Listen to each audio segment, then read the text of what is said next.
130वें स्थापना दिवस पर मुंबई कांग्रेस के मुखपत्र में छपे लेख पर बवाल। सोनिया गांधी के पिता को कहा फांसीवादी, नेहरू के कई फैसलों पर भी उठाए सवाल। मुखपत्र संपादक संजय निरुपम ने मांगी माफी। छत्तीसगढ़ में भिलाई नगर निगम समेत 11 नगरीय निकाय चुनाव के लिए वोटिंग जारी। मतदान ने पकड़ी रफ्तार, सुरक्षा के पुख्ता इंतजाम।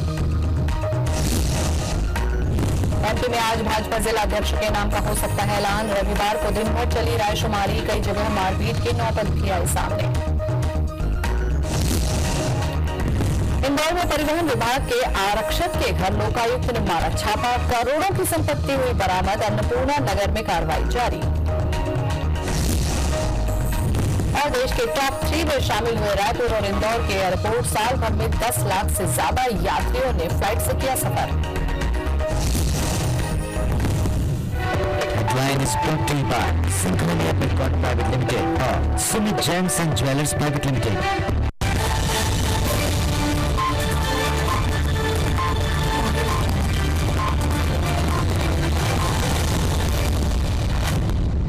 नमस्कार, मैं हूं विश्वेश ठाकरे। स्वागत है आपका हमारी खास पेशकश पड़ताल में। आज हम पड़ताल करेंगे एक ऐसे बांध की जो करीब 100 सालों से कागजों पर ही बनता बिगड़ता रहा है। हम पड़ताल करेंगे एक ऐसे बांध की जिसके जरिए यहाँ के स्थानीय राजनेताओं ने लंबे समय तक अपनी राजनीति को बांधने की कोशिश की है। हम अरपा भैंसाजार परियोजना के उस बांध की पड़ताल करेंगे जो अब धीरे धीरे आकार ले रहा है। अब इस इलाके के 100 से भी अधिक गांवों के हजारों ग्रामीणों को इस बांध से बड़ी उम्मीदें हैं। हम इस पड़ताल पर जानेंगे कि क्या ये बांध उन किसानों की उम्मीदों पर खरा उतर पाएगा या नहीं उतर पाएगा।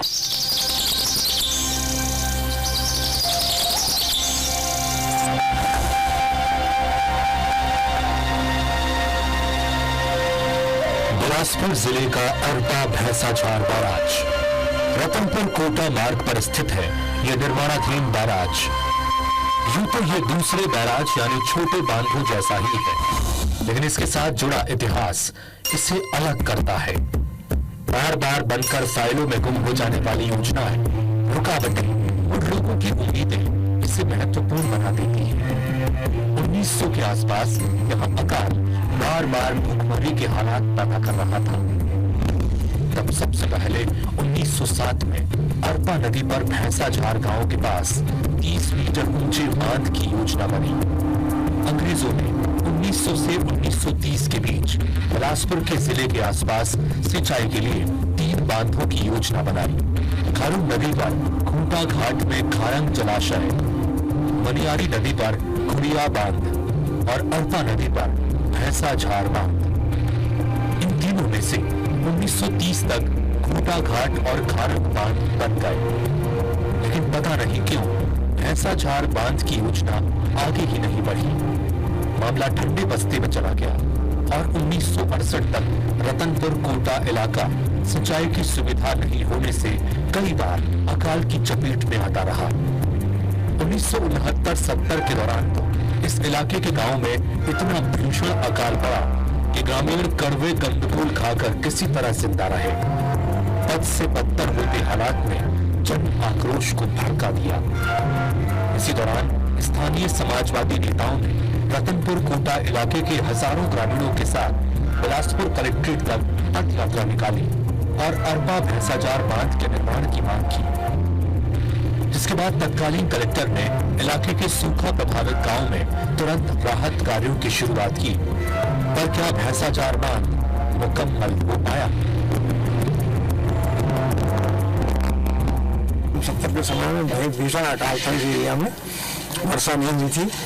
इस कारण अकाल के इसमें स्थिति में थे तो पूरे इस गांव के पूरे विलेहना लेकर के यहाँ पूरे कोटा से और यहाँ के बीच के जितना गांव थे अपने सी सागर पार से लेकर के कोटा कॉन्स्टिट्यूंसी कोटा ब्लॉक के अंदर के जितने भी किसान थे हम लोग आंदोलित होकर के कार्यक्रम के नहीं चले, यहाँ से पद यात्रा निकाले और अपनी व्यथा को अपनी तकलीफ को कलेक्टर द्वारा उन्होंने उनके सामने रखे। 70 के दशक में दूसरी बार भैंसाजार का सर्वे शुरू हुआ। कुछ दिन अधिकारी यहाँ आते जाते रहे, नाप जोक की कसरत शुरू हुई, लेकिन फिर सन्नाटा छा गया और बांध बनाने की योजना फाइलों में गुम हो गई। 2 बार की नाकामी के बाद इलाके के लोगों ने मान लिया कि अब भैंसाझार में कभी बांध नहीं बन पाएगा। उन्होंने ये भी सोच लिया कि यहाँ के 100 से अधिक गांवों को हमेशा महज एक फसल पर निर्भर रहना पड़ेगा, वो भी तब जब मानसून मेहरबान हो। किसान परेशान थे, हताश थे। इसी बीच साल 1989 में श्यामा चरण शुक्ल अविभाजित मध्य प्रदेश के मुख्यमंत्री बने तो उन्होंने एक बार फिर अरपा भैंसाझार बांध में दिलचस्पी दिखाई। 1990 में उन्होंने अरपा भैंसाझार बांध बनाने की घोषणा भी कर दी और भैंसाझार गांव में नदी किनारे बांध का शिलान्यास भी उनके हाथों हो गया। लेकिन इस बांध को अब भी नहीं बनना था। इस घोषणा के कुछ दिन बाद चुनाव हो गए और श्यामा चरण मुख्यमंत्री नहीं रहे। एक बार फिर अगले 23 साल तक भैंसाझार बांध की फाइल लापता रही। साल 2013 के चुनावी मौसम में भैंसाझार बांध की धूल खाती फाइल को फिर साफ सुथरा किया गया। चुनाव से पहले मुख्यमंत्री रमन सिंह सरकार ने अरपा भैंसाझार परियोजना की नींव रखी। पूर्व उप प्रधानमंत्री लालकृष्ण आडवाणी ने इस योजना का शिलान्यास किया। इस चौथे प्रयास में परियोजना का काम सही रूप में शुरू हुआ, लेकिन बड़े बांध के तौर पर नहीं बल्कि 606 करोड़ के बैराज के रूप में। बैराज मतलब बांध का छोटा रूप। नई परियोजना के तहत ऊंचाई 30 मीटर से कम कर 12.5 मीटर कर दी गई और सिंचित क्षेत्र का दायरा 73,000 हेक्टेयर से घटाकर 25,000 हेक्टेयर कर दिया गया। थोड़ा सा इसके बारे में पहले ये बताना चाहता हूँ कि ये बहुत बृहद परियोजना के रूप में पहले यह 1907 में अंग्रेजों के द्वारा सर्वे करके इसको प्रस्तावित किया गया था, जब बहुत ड्राउट का सीजन था तब। परंतु उसके अंतर्गत करीब 27 गांव डूब में आते थे, तो ये सब परिवेश में और बहुत 3000 हेक्टेयर फॉरेस्ट आता था, तो सब कारण से इस योजना को उस समय मूर्त रूप नहीं दे पाए। उसके बाद अभी हमने इसको मूर्त रूप देने के लिए हमने पूरा डिटेल सर्वे किया। सर्वे के बाद हम इस मुकाम में पहुंचे कि हम ऐसा प्रोजेक्ट बनाएं जिससे कि सबमर्जेंस में कोई भी डूब क्षेत्र में कोई भी गांव प्रभावित न हो और हमको अधिकतम लाभ मिले। तो इसकी एनालिसिस जब की गई तो 30 मीटर की ऊंचाई से हम 12.5 मीटर में बैराज में पहुंचे कि उसमें कोई भी गांव डूब में रिहेबिलिटेशन का प्रॉब्लम नहीं आएगा और इससे करीब 102 गांव को सिंचाई सुविधा उपलब्ध होगी और वो सिंचाई सुविधा लगभग 25,000 हेक्टेयर। बहरहाल 100 से भी अधिक साल से अपनी शुरुआत के लिए इंतजार कर रही भैंसाझार योजना अब धरातल पर उतर गई है। बांध का निर्माण तेज है।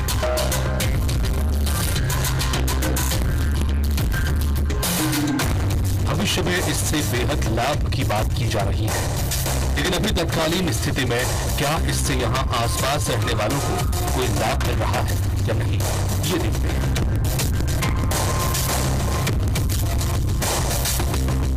तो हर बार की तरह इस बार भी वही सवाल खड़ा है कि क्या जिस गांव में बांध बन रहा है उस गांव को उस बांध से कोई लाभ होगा? जवाब नहीं है। इस समय भैंसाझार भी उसी पीढ़ा से गुजर रहा है कि बांध तो उनकी जमीन पर बन रहा है, लेकिन उस बांध में न तो यहाँ के ग्रामीणों को रोजगार मिल रहा है और न ही उस बांध का पानी इनके खेतों को मिलेगा। एक दर्द और एक पीड़ा इस पूरे गांव में दिखाई दे रही है, लेकिन उसका जवाब किसी के पास नहीं दिखाई दे रहा है। हर उपलब्धि की एक बड़ी कीमत होती है, खासकर आधारभूत विकास अपना मूल्य जरूर मांगता है। अरपा भैंसाझार परियोजना भी इसका अपवाद नहीं है। भैंसाझार अरपा बैराज के चलते भैंसाझार, बछाली खुर्द सहित 3 गांवों की 60 हेक्टेयर जमीन डूब में आ रही है। परियोजना पर काम जिस दिन से शुरू हुआ है, भैंसाझार पर जिससे ठेका कंपनी का कब्जा ही हो गया है। भारी वाहनों की लगातार आवाजाही के साथ ही मशीनों और बाहरी लोगों की घुसपैठ ने न केवल गांव की शांति छीन ली है, बल्कि पर्यावरण को भी प्रभावित करना शुरू कर दिया है। इस वक्त गांव के चारागाहों, शमशान घाट, नदी के किनारों और सड़कों तक में बैराज बनाने वाली कंपनी काबिज नजर आती है। सबसे चौंकाने वाली बात यह है कि निर्माण का पूरा दर्द सहने वाले भैंसाचार गांव को बैराज से एक बूंद पानी भी नहीं मिलेगा।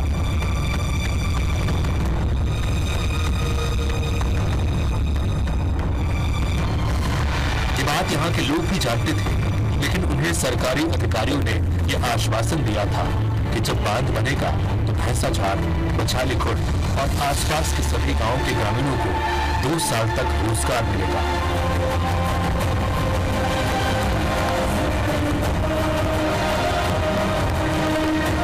ग्रामीणों को लगा कि तकलीफ सह लेंगे, कम से कम 2 साल तक मजदूरी के लिए भटकना तो नहीं पड़ेगा। लेकिन जैसे ही काम शुरू हुआ, ठेका कंपनी ने रंग दिखाना शुरू किया। पूरे मजदूर बाहर से लाए गए और काम मांग रहे स्थानीय लोगों को भगा दिया गया।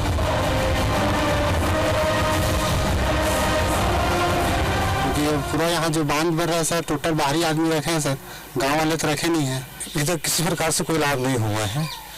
आगे हम अपेक्षा भी नहीं कर सकते कि हमको मिल जाएगा। ऐसा करके एक ही लाभ हो सकता है, जल स्तर के ऊपर बढ़ सकता है बस। पहले बोरिंग नहीं हुआ करते थे, बोरिंग हो सकता है उनके माध्यम से, बस यही लाभ है।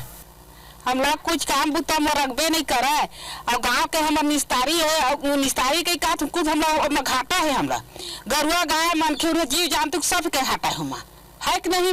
और जाते तो काल आवे परसों कामे नहीं हो सके, बहुरा देती काम देवे नहीं पड़े। गाँव कमते के लाल के काम करा पूरा बेरोजगार है तो क्या काम करी, कुछ काम वाम नहीं है तो वही में जाबो इसी टाइप से जाता तो हमारा रखा नहीं काम नहीं है कि फलाना दिन आना फलाने दिन आना, इसे कि हम लोग बोल देते जाबे वो दिन तो कहते आज काम नहीं है। अपने यहाँ का मुख्य ये है कि सतनामी पारा और कलार पारा का जितने भी मुर्दा ले जाती थी उसी में लेकर के दफनाते थे, लेकिन वहाँ जाकर के पूरा सब अपने जो गिट्टी वगैरह है, रेती है, पूरा जाकर के डंप कर दिया। आप जाकर के वहाँ भी देख सकते हैं इसके बारे में। ग्रामीणों को बांध निर्माण में काम नहीं मिलने की शिकायत पर सरकारी अधिकारियों का तर्क है कि यहाँ फिलहाल जो हेड वर्क चल रहा है उसमें मशीन ऑपरेटर, कारपेंटर और वेल्डर जैसे स्किल्ड लोगों की जरूरत ज्यादा है, इसलिए गांव वालों को काम कम मिल रहा है। लेकिन जब भी कैनाल का काम चलेगा तब आसपास के लोगों को काम दिया जाएगा। देखिए, अभी हमारा ये पूरा प्रोजेक्ट जो है 2 पार्ट में, एक शीर्षकार और एक कैनाल वर्क। कैनाल वर्क के काम में बहुत सारे छोटे स्ट्रक्चर्स रहते हैं जिसमें कि मैनुअल हमको बहुत सारे आदमियों की जरूरत पड़ती है, तो उसमें तो निश्चित रूप से सबका उपयोग होगा ही। अभी जहाँ तक हेडवर्क का जो काम चल रहा है, जो कि आज की डेट में मेरे ख्याल से 45% लगभग हमारा कंप्लीट हो गया है, तो उसमें जो है मशीनरीज का उपयोग ज़्यादा होता है। उसके बावजूद भी जो छोटे मोटे वर्क रहते हैं वो वहाँ पर चल रहे हैं, लेबर वगैरह का उपयोग हो रहा है, परंतु बैचिंग प्लांट और उसके हिसाब से हमारा वर्क होते हैं, इसलिए जो अपेक्षाएं थी ग्रामीणों की उससे कम है थोड़ी। परंतु अभी कैनाल का जब हमारा वर्क स्टार्ट हो जाएगा तो सारी उनकी समस्या का समाधान हो जाएगा। तो अधिग्रहण जिनका हुआ उनको मुआवजा मिला कि नहीं? ऐसे भी होता है 7 दिन में एक हफ्ता काम करो, 2 दिन 3 दिन दो कर देते पैसे। अच्छा, ऐसा भी होता है। हमारी इस खास पेशकश पड़ताल में वक्त हो चला है एक छोटे से ब्रेक का। ब्रेक के बाद वापस आएंगे तो कुछ और मुद्दों की करेंगे पड़ताल।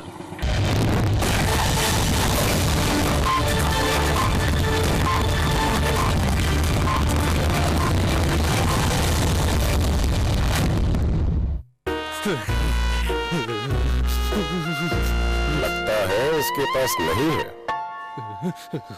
नहीं है, नहीं है, इसके पास तो पक्का नहीं है। जीजू के पास तो है ही नहीं, नो चांस।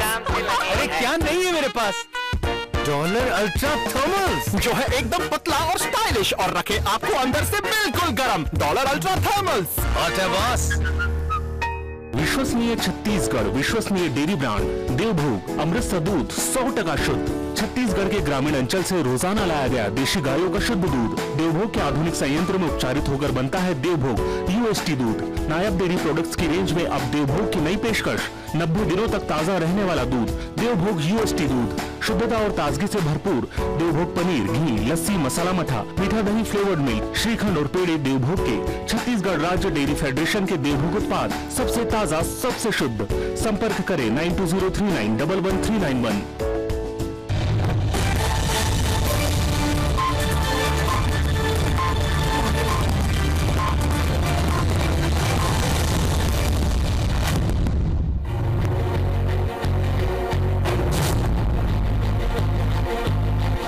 इस परियोजना में कोई गांव डुबान क्षेत्र में नहीं आ रहा है, लेकिन एक बड़ा क्षेत्र जंगल का जरूर इसके डुबान एरिया में है। तकरीबन 500 हेक्टेयर जंगल अरपा भैंसाझार परियोजना से नष्ट हो रहा है। हालांकि सरकार प्रशासन हर बार की तरह इस बार भी कह रहा है कि इस जंगल के बदले वो दूसरी जगह पर वृक्षारोपण करेंगे और उससे बड़ा जंगल दूसरे स्थान पर बनाएंगे। लेकिन हर बार ये बातें जरूर कही जाती हैं, पर ये असल में वास्तविकता में ये दिखाई नहीं देता। उम्मीद है कि इस बार प्रशासन इस बात को लेकर गंभीरता बरते और ये जो नष्ट हो रहा है जंगल, उसकी जगह पर दूसरे जगह एक वैसा ही जंगल तैयार करे। अरपा नदी के दोनों किनारों पर फैले इस जंगल को देखिए। सदियों में तैयार हुआ ये जंगल बस कुछ दिनों तक ही बच पाएगा। इस जंगल का करीब 500 हेक्टेयर हिस्सा भैंसाझार बैराज में डूब जाएगा। हालांकि ये हर बार होता है, बांध बनते हैं तो गांव डूबते हैं, खेत डूबते हैं, जंगल डूबते हैं। इससे बचा नहीं जा सकता, लेकिन इसकी भरपाई जरूर की जा सकती है। पर्यावरण विशेषज्ञ कहते हैं कि बांध के डुबान में इतने बड़े जंगल के आने से नुकसान तो है, क्योंकि ये जंगल सदियों से प्रकृति ने खुद ने बनाया है।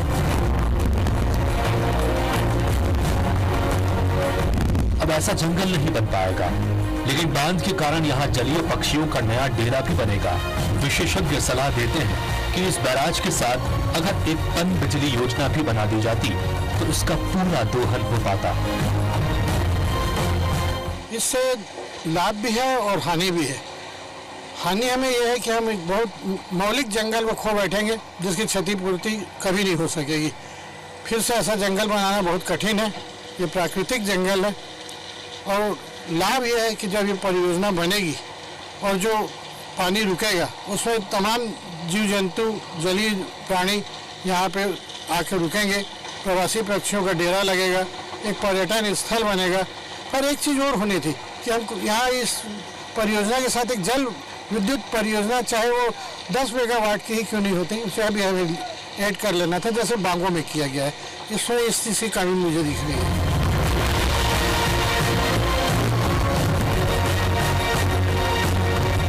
सरकारी नियमों के मुताबिक जितना जंगल डूब रहा है, उतना या उससे ज्यादा जंगल कहीं विकसित करना होता है। नए पौधारोपण और जंगल खत्म करने के मुआवजे के तौर पर संबंधित विभाग वन विभाग को राशि भी देता है। भैंसाझार के करीब 500 हेक्टेयर जंगल के बदले जल संसाधन विभाग ने वन विभाग को 100 करोड़ रुपए दिए हैं। इसके साथ ही जल संसाधन विभाग ने ये वादा भी किया कि जितना जरूरी है उतने ही पेड़ काटे जाएंगे। अब 1 अरब रुपए मिलने के बाद वन विभाग की जिम्मेदारी है कि वो नया जंगल बनाए। एक्चुअली क्या है कि इस योजना को बड़े सिस्टमेटिक तरीके से हम आगे बढ़ने का प्रयास किए हैं। सबसे पहले हमने एनवायरनमेंट ऑफ फॉरेस्ट क्लियरेंसेस का कराया, जो कि एक रिकॉर्ड है कि 442 हेक्टेयर का जो हमने जो क्लियरेंस लिया है एनवायरनमेंट का और फॉरेस्ट का, वो बहुत ही कम समय में लिया हमने। और ऊपर वाली और सबकी कृपा से ये जो हुआ कि समय सीमा में वो चीज़ हम पूरा क्लियर कर ली। हमने 100 करोड़ रुपये फॉरेस्ट को दे भी दिया और हमको एनओसी मिल गई और हम फ्री होके काम भी कर रहे हैं। मुआवजा राशि तय हो गई, वन विभाग को मिल भी गई, पर क्या वाकई एक नया जंगल तैयार हो पाएगा, वो भी जल्द से जल्द?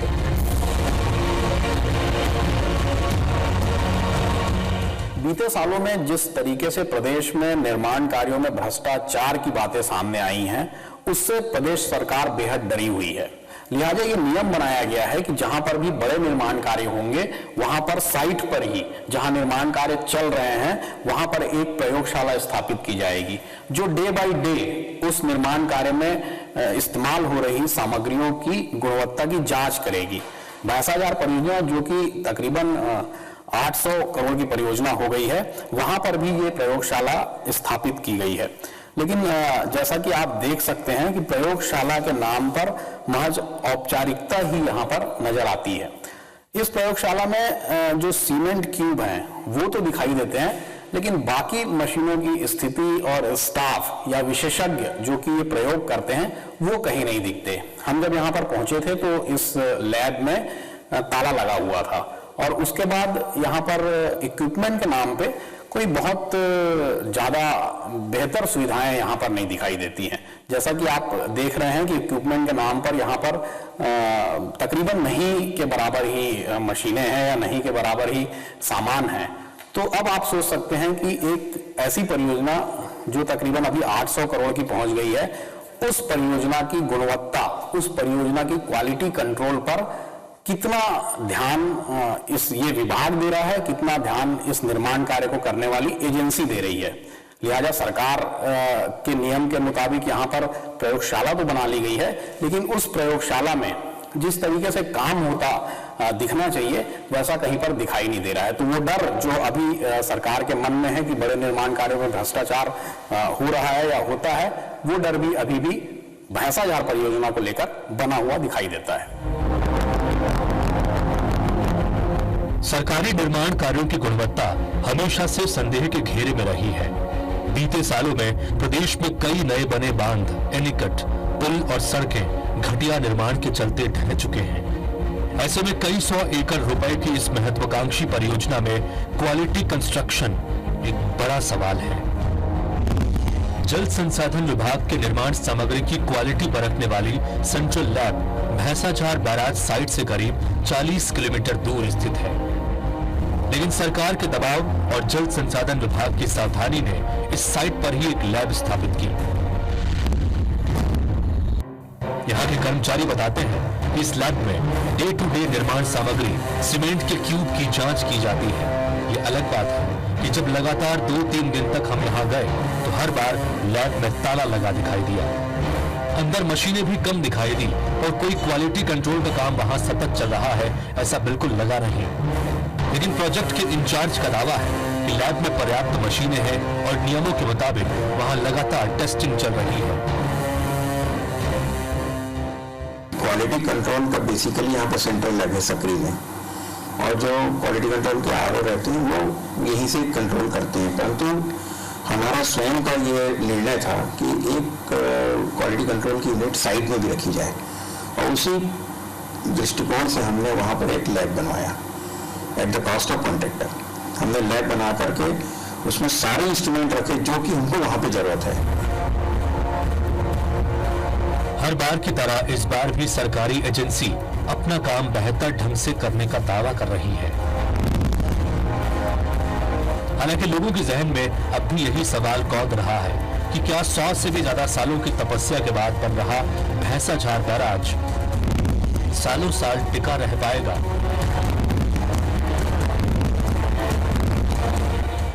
तो अरपा भैंसाझार परियोजना की पड़ताल में ये बात तो सामने आ गई कि कई सालों से रुका हुआ ये बांध अब तेजी से बन रहा है। लेकिन एक बड़ा सवाल ये भी है कि बांध बनने के साथ साथ क्या वो नहरें भी बन पा रही है जो कि वाकई में खेतों तक के पानी पहुंचाएगी और किसानों को लाभ पहुंचाएगी। भैंसाझार बांध का 40% हिस्सा बन चुका है। ऐसा अनुमान है कि सितंबर 2016 तक ये पूरा हो जाएगा। हालांकि सिंचाई के लिए पानी मिलने में समय लगेगा क्योंकि नहरों का निर्माण अभी नहीं हुआ है। इस बांध से 102 गांवों के 25,000 हेक्टेयर खेतों तक पानी पहुंचाने के लिए नहरें बनेंगी, पर नहर निर्माण का काम बेहद धीमी गति से आगे बढ़ रहा है। 55 किलोमीटर की मुख्य नहर और करीब 200 किलोमीटर की माइनर नहरों के निर्माण के लिए 1 साल का समय बहुत कम है। नहरों के निर्माण में जो ज्यादा समय लग रहा है और लगेगा, उसका सबसे बड़ा कारण है जमीन अधिग्रहण। करीब 255 किलोमीटर की इन नहरों को बनाने के लिए सैकड़ों किसानों की 600 हेक्टेयर से भी ज्यादा जमीन का अधिग्रहण किया जाना है। अधिग्रहण की प्रक्रिया जारी है और मुख्य नहर के साथ साथ कुछ माइनर नहर का निर्माण भी चल रहा है। लेकिन जमीन अधिग्रहण के झगड़े बढ़ते ही जा रहे हैं। जिन गांवों से नहर निकल रही है उन गांवों में नहर निर्माण का विरोध हो रहा है। जिन ग्रामीणों की जमीनों को नहर के लिए लिया गया है उन्हें मुआवजा नहीं मिला है। ये देखकर दूसरे ग्रामीण अपनी जमीन देने के लिए तैयार नहीं हो रहे।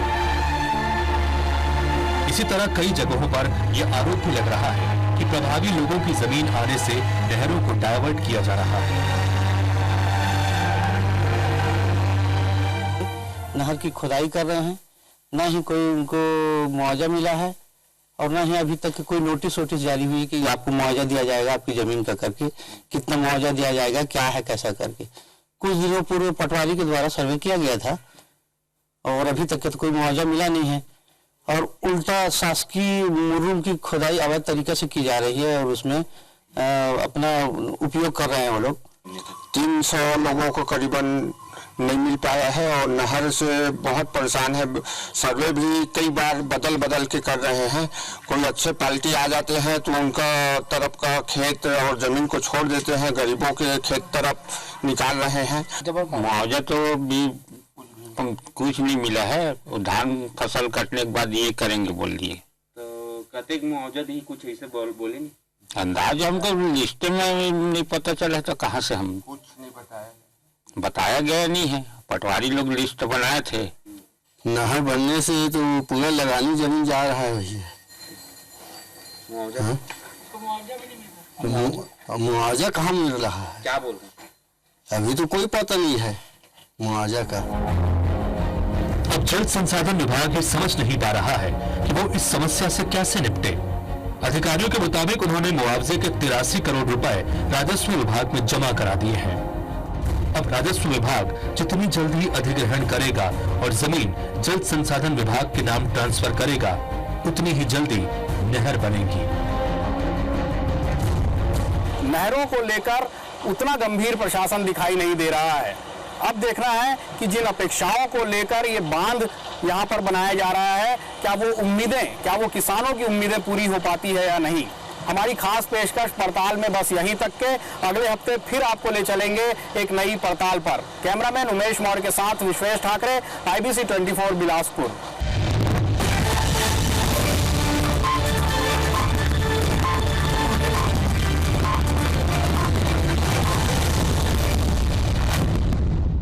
This program was brought to you by Raipur अपना बाजार, एक्सक्लूसिव विंटर कलेक्शन अवेलेबल थप्पड़ पेट्रोल पंप के सामने रायपुर। SB बाजार, सब कुछ सही दाम, आपका अपना रिटेल बाजार। सिंघानिया बिल्डकॉन प्राइवेट लिमिटेड, 23 वर्षों का विश्वास। नाकोड़ा TMT, संकल्प मजबूती का रिश्ता सदियों का। NB होम्स भोपाल, विश्वास 20 वर्षों का। सागर TMT, मजबूती और विश्वास का नया नाम, a product of Pankaj group. Meenakshi saloons and academy, get flat 25% of till 31 दिसंबर। और बालाजी प्रीमियम मसाले, आपके किचन की शान।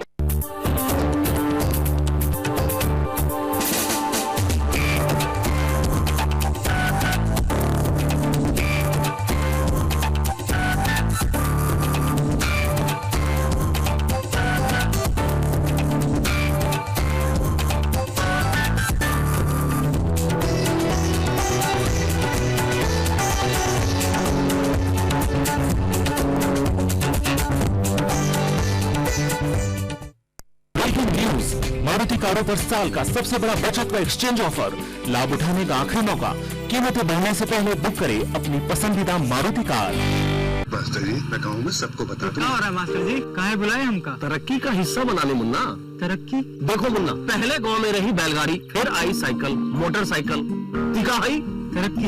हाँ, पर अब भी लोग जाते हैं खुले में शौच करने, तो हमें क्या अपनाना चाहिए? तरक्की यानी अपने घर में अपना शौचालय। सही जवाब। और अब तो शौचालय बनवाने के लिए जरूरतमंद लोग 12,000 रुपए की सहायता राशि भी प्राप्त कर सकते हैं। भाई मुन्ना, अब तुम भी अपना नाम लिखवाई दो और स्वच्छ और सुरक्षित जीवन की ओर कदम बढ़ा दो। इस योजना का लाभ उठाने के लिए आज ही अपनी ग्राम पंचायत से संपर्क करें। अपनाए तरक्की की सोच नहीं, अब खुले में शौच नहीं। विश्वसनीय छत्तीसगढ़, विश्वसनीय डेयरी ब्रांड देवभोग, अमृतसर दूध 100% शुद्ध। छत्तीसगढ़ के ग्रामीण अंचल से रोजाना लाया गया देशी गायों का शुद्ध दूध देवभोग के आधुनिक संयंत्र में उपचारित होकर बनता है देवभोग UST दूध। नायब डेयरी प्रोडक्ट्स की रेंज में अब देवभोग की नई पेशकश, 90 दिनों तक ताजा रहने वाला दूध, देवभोग UST दूध, शुद्धता और ताजगी से भरपूर। देवभोग पनीर, घी, लस्सी, मसाला मठा, मीठा दही, फ्लेवर्ड मिल्क, श्रीखंड और पेड़े देवभोग के। छत्तीसगढ़ राज्य डेयरी फेडरेशन के देवभोग उत्पाद सबसे ताजा, सबसे शुद्ध। संपर्क करें 9203911391।